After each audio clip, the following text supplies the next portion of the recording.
Sur la carte de presse, j'ai longuement réfléchi. Je pense que je suis arrivé à une conclusion. C'est que j'en ai rien à foutre de la carte de presse en fait. Je voudrais dire aux gens de l'extrême droite, il n'y a pas de patrie sans social. Et dire aux gens de l'extrême gauche, il n'y a pas de social sans patrie. En fait, c'est ça, c'est là où on se rejoint.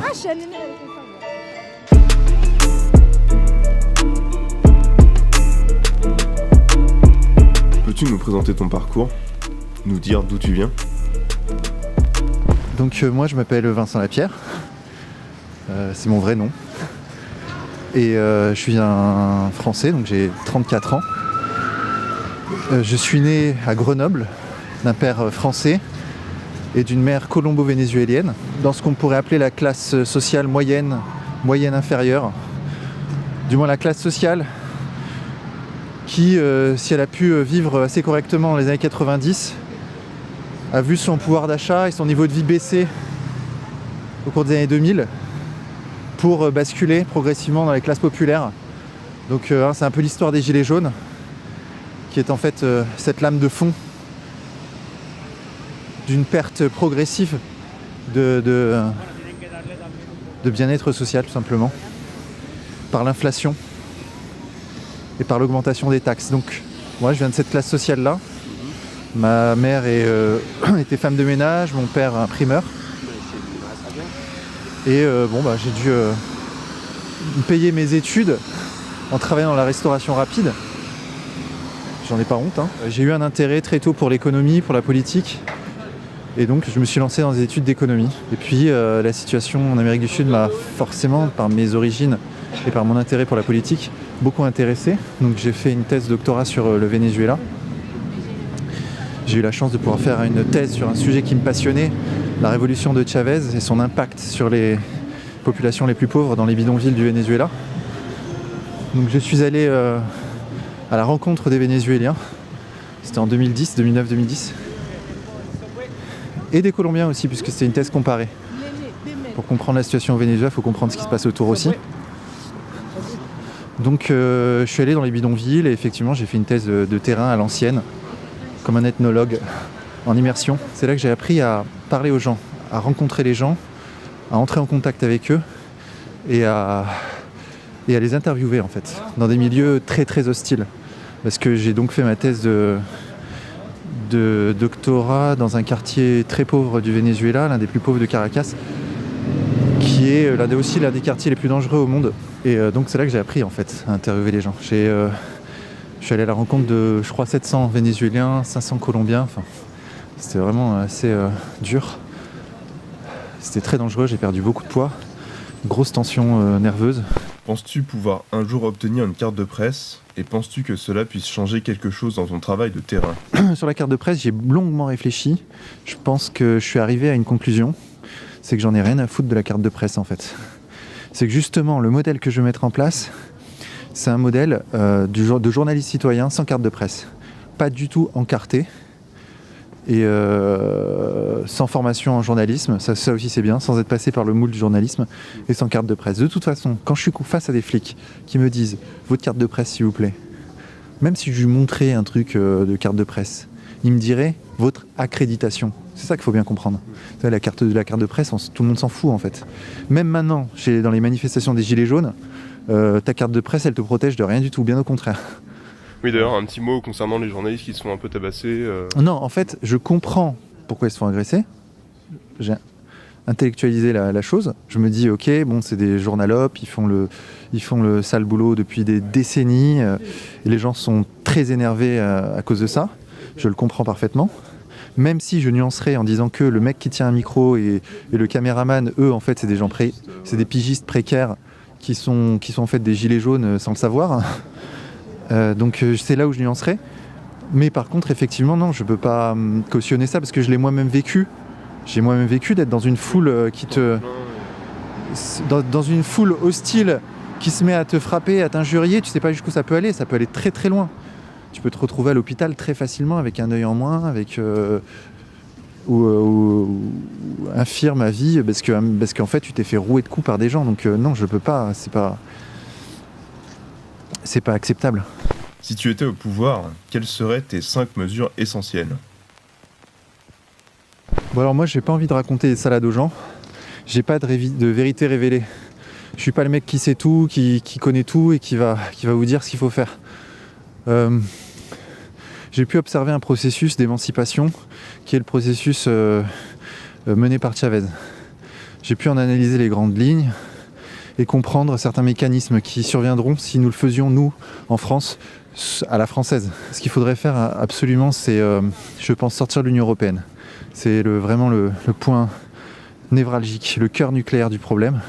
C'est sortir de l'Union Européenne pour retrouver notre indépendance budgétaire et monétaire. En fait, ce qui sont les deux bras par lesquels un État peut lutter contre le chômage, mettre en place une politique sociale et en fait être souverain en son pays.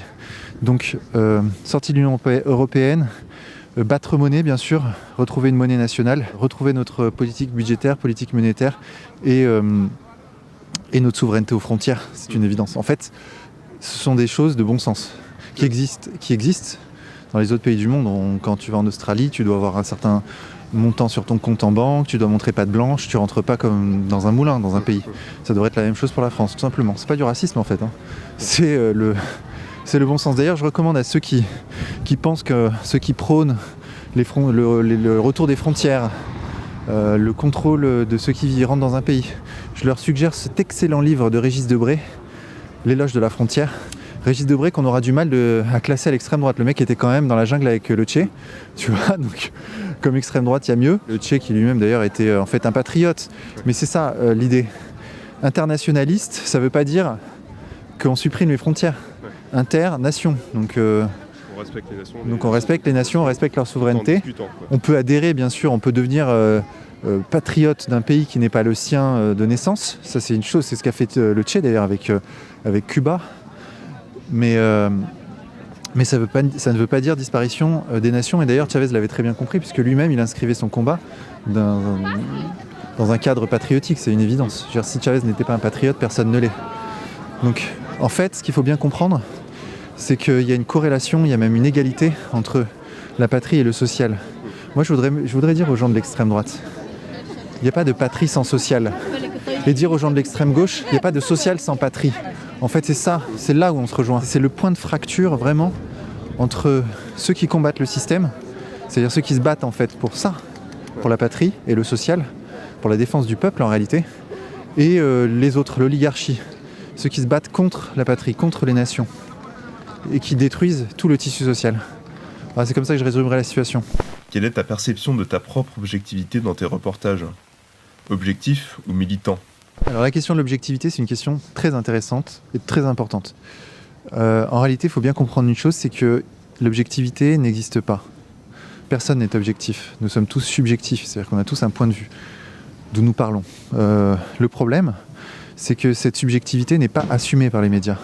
C'est-à-dire qu'à un moment donné, par exemple, si dans une émission de télé, on affichait le salaire des mecs qui présentent le JT, ou qu'on mettait les sponsors, ceux qui payent les pubs, donc ceux qui financent les médias, ou les propriétaires de ces médias, si on l'affichait clairement, les gens comprendraient tout de suite la manipulation. Donc non, leur stratégie, c'est de se faire passer pour objectif, neutre, avec un langage machin... Et alors qu'en réalité, derrière, ils défendent des intérêts. Ce sont les chiens de garde de l'oligarchie, c'est une évidence. Moi, en fait, quand je parle d'honnêteté, je dis que j'assume ma subjectivité. C'est-à-dire que moi, je fais partie du peuple français. Je le dis tout à l'heure, j'ai des classes moyennes, moyennes inférieures, classes même populaires. Je n'ai aucun problème avec ça. J'assume ça. Et je vous ai parlé un peu de ma vision politique. Voilà, j'estime qu'il faut défendre la France, qu'il faut que les Français se relèvent. C'est un secret pour personne. J'assume ça. Quand je vais voir quelqu'un, il sait qui je suis. Je ne prétends pas être le mec neutre dans un conflit. Il faut bien comprendre une chose, c'est que même la neutralité supposée n'en est pas une. Parce que quand tu es dans un conflit et que tu prétends être neutre, en réalité tu te places du côté du plus fort. Donc il n'y a pas de neutralité, il n'y a pas d'objectivité. Il n'y a que de la subjectivité des êtres humains qui parlent depuis un point de vue, c'est-à-dire le leur en fait. Donc l'honnêteté, c'est d'assumer cette subjectivité. Et la malhonnêteté, c'est de faire croire qu'on est objectif quand en réalité derrière on est inféodé à des intérêts oligarchiques très puissants et qui soumettent la France dans la situation dans laquelle on est aujourd'hui. Vincent, peux-tu nous citer 3 livres qui t'ont changé la vie ou la perception que tu as du monde ? J'ai commencé à lire assez tôt en fait. J'ai commencé à lire à l'âge de 4, de livres sérieux, quoi, à l'âge de 13-14 ans peut-être. J'ai commencé par Albert Jacquard. Tu sais, ce généticien de gauche qui allait dans des églises avec des Africains pour défendre leurs droits à être en France, etc. Donc tu vois, c'est vraiment l'extrême gauche. Et c'est un généticien philosophe. En fait, il avait écrit un bouquin qui s'appelle Petite philosophie à l'usage des non-philosophes. Celui-là, je l'ai dévoré. C'était mon livre de chevet pendant des années. C'est un abécédaire. Très intéressant. Après, il y a un bouquin, et c'est encore avant cette période-là, c'est finalement une histoire, en fait, qui s'est produite en Amérique du Sud et dont un récit a été écrit, c'est Les Survivants des Andes. Je sais pas si tu connais. C'est une équipe de rugby qui voyageait dans un avion à hélice et qui s'est écrasée en plein milieu de la cordillère des Andes. Et en fait, ils sont restés 72 jours en mode survie. Tu vois. Ils étaient au départ 45, à la fin, ils étaient 16. Et entre-temps, ils ont dû manger les morts, ils ont dû marcher en chemise et avec des chaussures de rugby à travers la montagne et la neige. Par moins 30, une situation incroyable de survie. Et c'est là que j'ai découvert l'héroïsme. Et je me souviens, je devais avoir 10 ans quand j'ai lu ce bouquin. Et ça m'a beaucoup marqué, beaucoup impressionné. Et d'ailleurs, les deux personnages de cette histoire, qui sont Fernando Parrado et Roberto Canessa, qui sont ceux qui ont traversé pendant 10 jours la cordillère des Andes pour rejoindre le Chili, qui ont grimpé à main nue la montagne. Ouais, ces mecs-là, j'ai un infini respect pour eux, quoi. C'est vraiment pour moi c'est des gens de tous les jours, du quotidien, qui deviennent des héros dans une situation critique. Ça m'a toujours beaucoup impressionné, cette notion-là.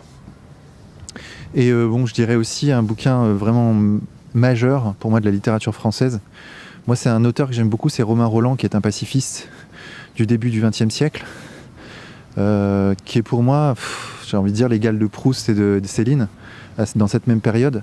Il a écrit un livre qui s'appelle Jean-Christophe, et qui est absolument magnifique. Je le recommande à tous. Ça parle d'un jeune Allemand, en fait, qui est un musicien de talent. Et c'est un roman total. Il parle de toute sa vie, du début à la fin, de sa naissance jusqu'à sa mort.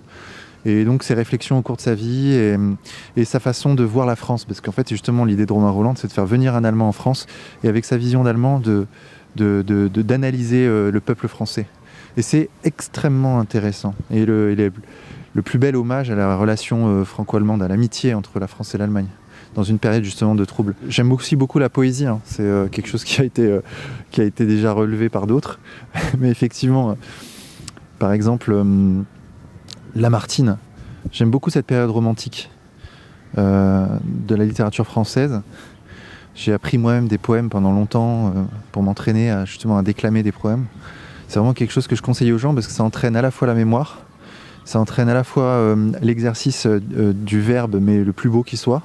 Et puis pour moi, la poésie, c'est la plus haute littérature qui soit.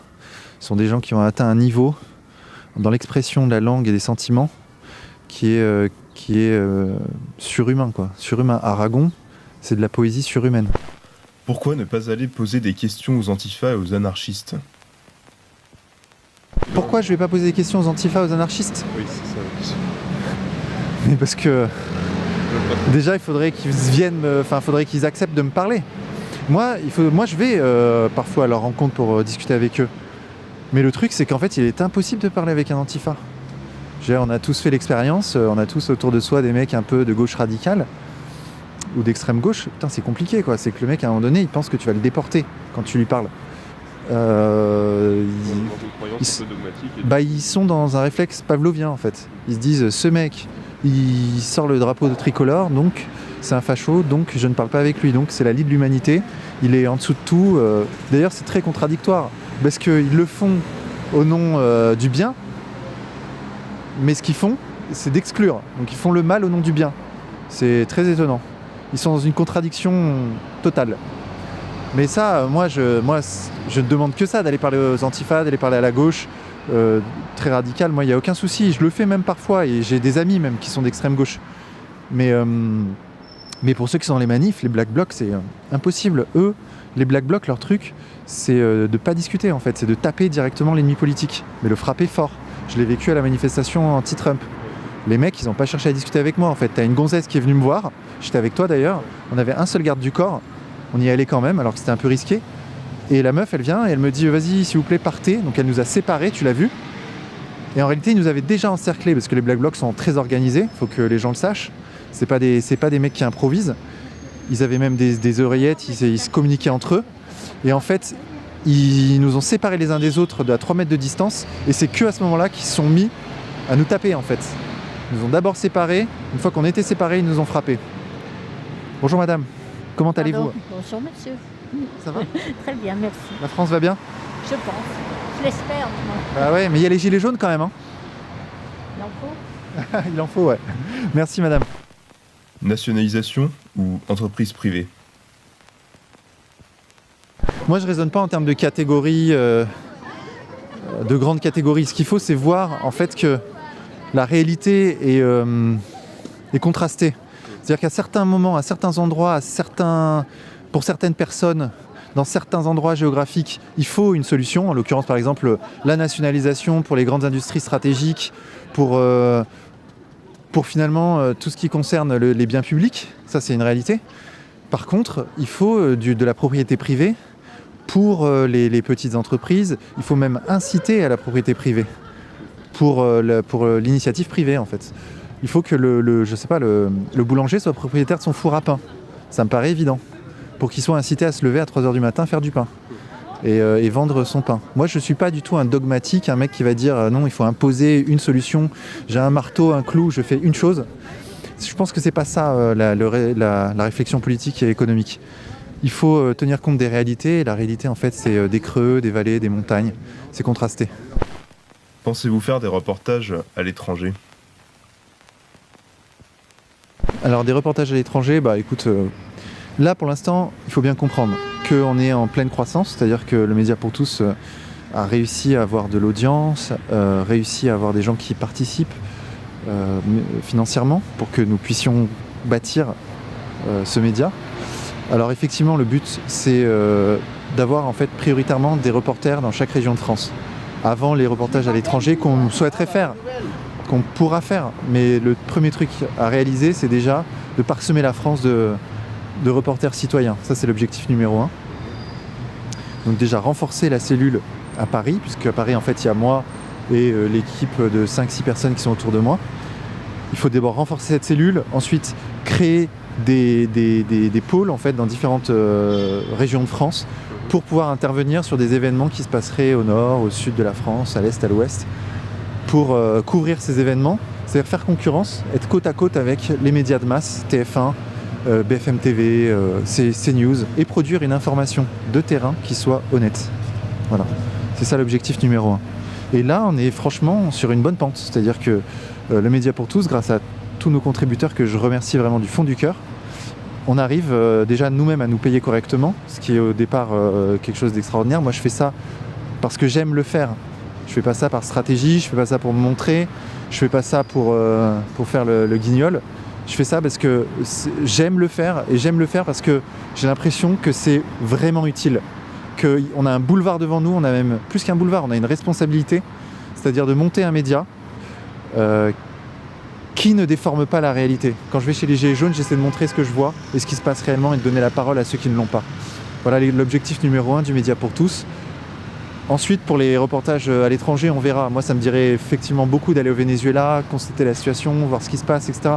Mais avec ce qui se passe aujourd'hui en France, la priorité, c'est vraiment ici. On a vraiment un déficit d'information. Il faut populariser l'information. En fait, il faut rendre l'information au peuple. Voilà. Quel genre de préparation et quels exercices as-tu fait pour améliorer ton expression orale? C'est vraiment à force de faire des interviews qu'on arrive à s'exprimer correctement lors d'une interview. Surtout, ce qu'il faut comprendre, c'est c'est que tout ce qui n'est pas naturel se verra. Je pense que ça, c'est vraiment la clé. En fait, la vidéo ne laisse rien passer. Si à un moment donné, t'es pas toi-même, ça se voit qu'il y a un filtre. À moins d'être un acteur, un excellent acteur, et c'est un métier. Les mecs arrivent à jouer, à incarner un personnage et tu t'en rends pas compte, tu rentres dedans et t'y crois. À moins d'être ça, ce que nous ne sommes pas, puisqu'on est des gens... on n'a pas appris à le faire, on n'a pas les techniques. Donc là, c'est vraiment, faut être soi-même, quoi. Et il faut lire, en réalité, la seule façon d'arriver à bien parler, c'est de lire suffisamment. Ce que me disait mon père quand j'étais petit, il me disait Bon, il disait lisez les enfants parce que j'ai un grand frère. Les mots seront vos armes plus tard, mais il disait aussi il faut meubler votre esprit par des mots. Meubler. C'est-à-dire qu'en fait, ton cerveau, c'est une salle vide au départ. Si tu lis pas et si tu fais que jouer, ce qui n'est pas grave en soi de jouer, c'est une question de proportion en fait. Faut pas faire que ça. Mais si tu ne lis pas, bah tu auras une pièce vide toute ta vie dans ta tête, quoi. Tu n'auras pas de meubles. Toute ta réflexion politique sera basée sur le bon sens, qui en soi peut fonctionner, ça peut le faire. Mais si tu veux avoir les mots pour t'exprimer, pour transmettre tes idées aux autres, il faut lire un minimum, vraiment. C'est la clé de tout en fait, je pense. Et dans l'expression orale, la clé c'est la lecture. Il n'y a pas de secret, quoi. Ça a été dur de ne pas mettre une tarte à Aziza. Bah alors non, ne pas frapper Aziza, en fait, ça n'a pas été difficile pour moi, parce que je pense que c'est dans ma nature. Sinon, je ne serais pas comme ça. La réalité, c'est que tu ne peux pas être un acteur indéfiniment. C'est qu'à un moment donné, je fais des heures de reportage, c'est moi dans les reportages. D'ailleurs, c'est ce que me disent les gens quand ils me voient, ils me disent putain, en fait, t'es vraiment comme ça. Oui, je ne joue pas. Je suis comme ça. Je pense que je suis pacifique, pacifiste, totalement. Penses-tu que l'éthique animale est une question morale importante et que penses-tu du véganisme ? Alors moi je connaissais pas trop le milieu vegan, j'avais même plutôt des a priori assez négatifs au départ, puisque ouais, les mecs qui mangent pas de la viande sont un peu chiants, etc. Bon, ce qu'on pense tous en fait quand on n'a pas un peu creusé la question. Et je suis allé à la rencontre dans un reportage sur les véganes il y a je sais pas un an et demi. Et en fait j'ai eu une très très bonne surprise. Et je ne peux pas dire aujourd'hui que j'ai rencontré un vegan con en fait. C'est tous des gens qui ont réfléchi à la question, qui sont pas... Moi, je n'ai pas rencontré de vegan fanatique. Moi, j'attends, je lance un appel pour qu'un vegan fanatique vienne me parler. Mais il n'y en a pas, en fait, je crois. Enfin, si, j'en ai vu une chez Hanouna, je crois. Il y a un extrait qui est passé, là, d'une fille qui s'est levée, je sais pas quoi. Bref. Mais ça, je pense que c'est des cas très à part. Le cas général, en fait, sont des gens qui ne mangent pas de viande, tout simplement parce qu'ils ne sont pas d'accord avec la manière dont sont traités les animaux dans les abattoirs. Moi, ça me paraît être une réflexion absolument limpide et je serais même à la limite prêt à partager. Je conseille à tous de regarder d'ailleurs mon reportage sur les véganes. J'y étais, hein, j'ai posé des questions que je pensais être logiques. Ok, d'accord, mais bon, le lion dans la jungle, le lion dans la savane, il se pose pas la question de la souffrance animale, il bouffe les autres, machin. Enfin, c'est des questions philosophiques vraiment intéressantes. Mais c'est pas prioritaire, non. On peut pas mettre... Quand je fais un reportage sur les véganes, j'ai bien conscience de ne pas faire un reportage de la même, je dirais, importance et sensibilité que de faire un reportage sur les gilets jaunes ou sur une entreprise qui ferme avec des gens qui souffrent, etc. C'est pour moi pas un sujet prioritaire, c'est sûr. Mais c'est un sujet qui existe. Et je vois pas pourquoi on n'en parlerait pas. Quel reportage as-tu pris le plus de plaisir à tourner ? Alors moi j'ai beaucoup aimé tourner le reportage sur le Béour. Ouais. T'étais là d'ailleurs, non ? Non. Ah, t'étais pas là. Bah sur le Béour, ouais, c'est l'un des reportages que j'ai vraiment préféré. C'était très très bonne ambiance, les gens étaient très sympathiques. J'ai découvert une discipline, je connaissais pas du tout. Donc ce sont des gens, pour ceux qui n'ont pas vu le reportage, qui se tapent dessus avec des armures de chevaliers. Donc dit comme ça peut paraître très bourrin, mais en fait il y a une super ambiance et c'est une discipline en équipe, donc je crois que c'est du 5 contre 5. Au départ, bon, ils font des joutes à 1 contre 1, mais c'est l'exception. La règle, c'est vraiment le 5 contre 5, voire même le 30 contre 30, il me semble. La façon qu'ils ont de spiritualiser en quelque sorte leur discipline, quelque chose d'assez beau. Ouais. Penses-tu qu'une alliance droite souverainiste et gauche insoumise pourrait un jour exister pour faire éclater les clivages et faire tomber l'oligarchie ?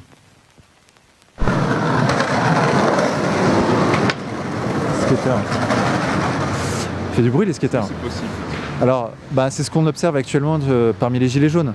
C'est-à-dire que moi, j'ai bien vu, donc j'ai discuté vraiment avec des centaines de gilets jaunes, à bâton rompu, sans filtre. Je peux dire que oui, c'est cette alliance, cette union sacrée, miraculeuse, entre les gens qui viennent de la gauche radicale, et de la gauche en général, et ceux qui viennent de la droite, alors royaliste, droite libérale, il y a vraiment de tout. Les petits commerçants. Tu vois, c'est pas simplement comme les médias ont voulu faire croire pendant un moment une révolte poujadiste, tu vois, droitière. Ça n'a rien à voir avec ça. C'est vraiment le peuple dans toute sa diversité, diversité politique, diversité d'ailleurs d'origine et diversité d'âge, de classe sociale, qui se réunit et qui fait corps contre l'oligarchie. Donc ça, c'est absolument miraculeux. Et il faut surtout pas que des logiques partisanes viennent détruire ou mettre à mal ce mouvement, cette dynamique. Surtout pas. La dernière chose à faire, c'est que des mecs viennent dire ouais, en fait, je tire la couverture à moi. Faut pas que tel autre vienne dans les manifestations. Je veux dire, moi, il ne me viendrait jamais à l'esprit d'aller virer des journalistes soi-disant d'extrême gauche, tu vois, des antifas. Je leur dis bienvenue, tu vois, venez produire de l'information sur les gilets jaunes. Personne va vous virer, personne va tenter de vous virer de la manifestation. Pourquoi es-tu si mal protégé pendant tes reportages ? Déjà, la première chose qu'on doit dire, c'est que si, maintenant, je suis protégé, et vraiment bien protégé.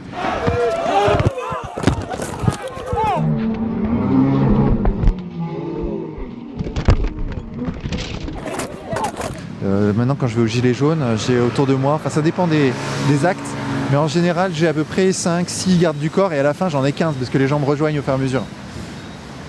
Mais c'est vrai que parfois, en fait, il faut que les gens comprennent que l'organisation en fait, de toute chose, en réalité, est fondée sur le sérieux des gens. À un moment donné, il faut que les gens se donnent rendez-vous en un point précis, qu'ils s'y tiennent, qu'ils viennent à l'heure, que tout le monde soit organisé. Il faut pour ça vraiment une motivation à toute épreuve.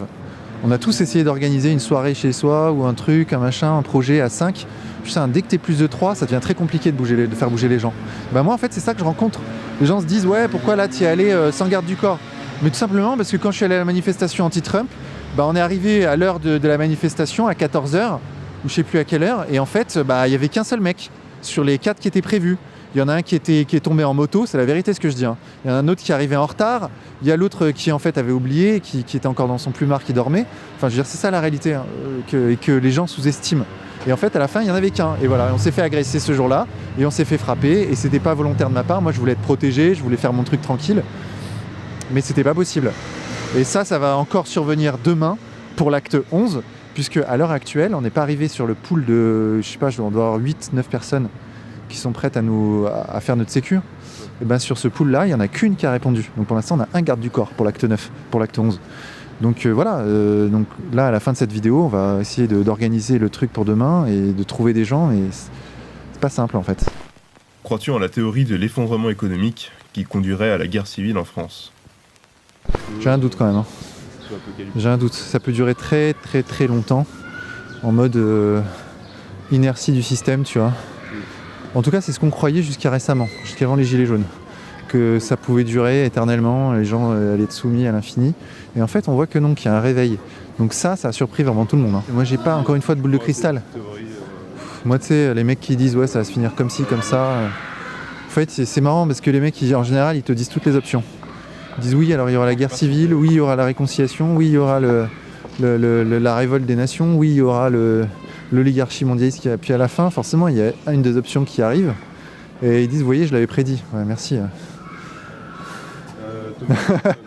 C'est l'horoscope, tu vois.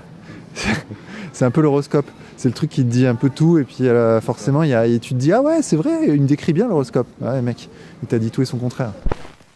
Quelle va être l'évolution du média pour tous, des nouveaux formats de vidéos ? Là, pour l'instant, on fait donc les reportages de Vincent Lapierre. On en produit chaque semaine.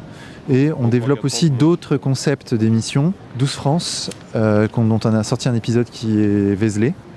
Donc là, on est en train de faire les recherches pour le village suivant.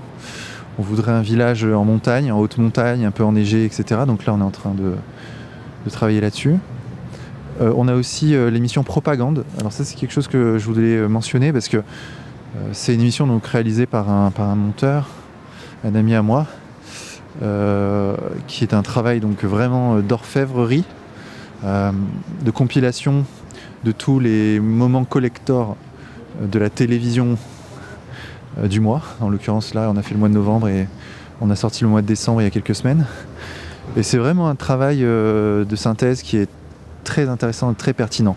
On l'a appelé Propagande, pas pour rien, c'est pour montrer justement, avec un peu de pédagogie puisqu'il y a de la post-production, tous les mensonges clés des médias et leur vocabulaire, les séquences qu'ils ne montrent pas, les séquences qu'ils montrent volontairement, là où ils insistent, sur quoi ils n'insistent pas. Donc c'est tout ça qu'on montre à travers cette émission Propagande qui dure une vingtaine de minutes. Ça vous fait un résumé de toute la télévision qu'on déteste. Voilà. Et donc cette émission est publiée sur une chaîne, et ça je voulais en parler, une chaîne secondaire qui s'appelle Propagande aussi, on a fait dans l'innovation. Donc l'émission Propagande reprend donc des extraits des grands médias. On ne voulait pas se faire censurer notre chaîne par réclamation de quiconque. La chaîne principale, le Média pour tous. Donc on a créé cette chaîne secondaire par sécurité. Donc abonnez-vous à cette chaîne secondaire. Et on a bien sûr en projet encore, on est en train de travailler sur des enquêtes plus approfondies. Mais alors ça demande vraiment beaucoup de travail. Sachant que, par exemple, quand Élise Lucet produit un reportage d'enquête, elle a avec elle une équipe de 20 personnes qui travaillent à temps plein, qui ont des moyens colossaux, caméras cachées, capacité à s'immerger dans un milieu, à prendre un contrat, à se faire embaucher par Ikea ou je ne sais quoi pour démontrer ce qu'elle veut démontrer. Donc c'est vraiment un travail très lourd et très important. Nous on veut aller sur ce terrain-là, bien sûr, on veut faire ça, des enquêtes citoyennes, mais on s'organise pour et ça demande du temps. Sinon on a aussi un autre format qui est En Bref. Donc ça, En Bref, on va d'ailleurs peut-être renommer les reportages citoyens. En fait ce sont des reporters comme moi, qui ne souhaitent pas forcément montrer leur visage, vas-y on y va, et qui font des reportages sur des sujets qui les intéressent. Donc là on a sorti, je me souviens, un reportage sur les anti-Bolsonaro. Donc il y a eu un reportage aussi sur les zéro déchet. Il y avait un appartement zéro déchet dans Paris qui faisait une journée porte ouverte. Donc là c'est vraiment le milieu bobo, vraiment caricatural, mais c'était intéressant d'aller discuter avec eux. En tout cas, bon, moi j'y étais pas, c'était donc Romain et une autre personne qui y sont allés. Ils ont fait, à mon sens, un reportage qui était tout à fait justifié, sensé, intéressant pour certains. Bon, ceux que ça n'intéresse pas ne cliquent pas sur la vidéo, donc c'est bon. Et puis on a fait aussi sur la Coupe du Monde, la victoire de la Coupe du Monde, allé sur les champs avec un autre reporter citoyen. Donc non, moi je trouve que ça c'est vers ça qu'il faut aller. Il faut libérer la parole d'un côté du micro, c'est-à-dire en donnant la parole à ceux qui ne l'ont pas dans les grands médias, mais aussi permettre à ceux qui n'ont pas de formation en journalisme de produire des petits reportages pro sur la forme et citoyens sur le fond. Donc voilà, c'est ce qu'on fait aux Médias pour tous. Votre engagement politique a-t-il un impact sur votre vie privée ? Oui, bien sûr. Je fais attention, j'ai toujours Là, je vais montrer ça. Quand je me promène, j'ai toujours une bombe lacrymo sur moi. Je devrais peut-être même pas le dire d'ailleurs. D'un point de vue stratégique, j'ai toujours, même limite dans la main, une bombe lacrymo. Parce que ça m'est déjà arrivé de me faire courser dans la rue par des antifas alors que j'allais bouffer une pizza avec des amis. Donc oui, je fais attention et ça a un impact sur ma vie privée, évidemment. Je reçois des menaces et d'ailleurs de mouvances qui en surprendraient plus d'un. Donc oui, ça a un impact sur ma vie privée, mais bon, je suis un peu au-delà de ça. Hein. Je fais ça par passion. Absolument rien ne m'arrêtera. Ça, c'est une certitude. Donc, le Média pour tous vivra. Voilà. Ce sera ma conclusion.